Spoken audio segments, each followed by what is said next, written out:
মা শুনুন না। হ্যাঁ বলছি, আপনার ছেলে বাজার থেকে একটা এঁচড় নিয়ে এসেছে, কিন্তু কিভাবে কাটতে হয় আমি জানি না। আপনি একটু চলুন না, কিভাবে কাটতে হয় আমাকে একটু শিখিয়ে দেবেন। হ্যাঁ ভগবান, তুমি এত বড় ধেরে একটা মেয়ে, সামান্য এঁচড় তুমি কাটতে পারো না?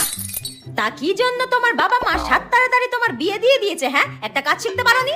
আমার মেয়েকে আমি সবকিছু শিখিয়ে পড়িয়ে তারপর শ্বশুর বাড়িতে পাঠিয়েছি, যাতে শ্বশুর বাড়ির লোকজন আমাকে কোনো কথা শোনাতে না পারে। আর তুমি কি শিখেছো? হ্যাঁ ঠিক আছে মা, যাচ্ছি। হ্যাঁ ওই দেখো, বলতে না বলতে আমার মেয়ে ফোন করেছে। সব কাজ বাজ সেরে তারপর আমাকে ফোন করে। তোমার মতো নাকি মিনিটে মিনিটে বাপের বাড়িতে শুধু ফোন করা? হ্যাঁ মা বল, কেমন আছিস? মা শাশুড়ি শুক্তো রান্না খেতে চেয়েছে, কিভাবে করব বলে দাও। শুক্তো কিভাবে করবি বলে দেবো? ঠিক আছে, তুই এখন রাখ, আমি তোকে পরে বলে দিচ্ছি। ওই কেমন আছি জিজ্ঞাসা করছিল। শুনুন মা, আমি সবই শুনতে পেয়েছি, আপনাকে আর ঢং করতে হবে না। বৌমাকে টাইট করতে গিয়ে নিজেই টাইট হয়ে গেলাম।